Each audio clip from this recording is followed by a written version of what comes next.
రాజ్యమేది లేదు గాని రాణిలాగా చూసుకుంటా, కోట కట్టలేను గాని కళ్ళల్లో నిన్నే దాచుకుంటా. రాత ఎట్లా రాసి ఉన్నా ఆ మార్చి నీతో రాసుకుంటా. స్వర్గమంటూ ఉన్నదంటే అది నీతోనే ప్రతిరోజు పంచుకుంటా.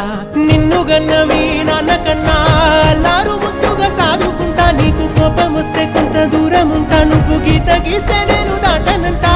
కంట నీరు కంటి రెప్ప దాటకుండా కాటుకై కావాలుంటా.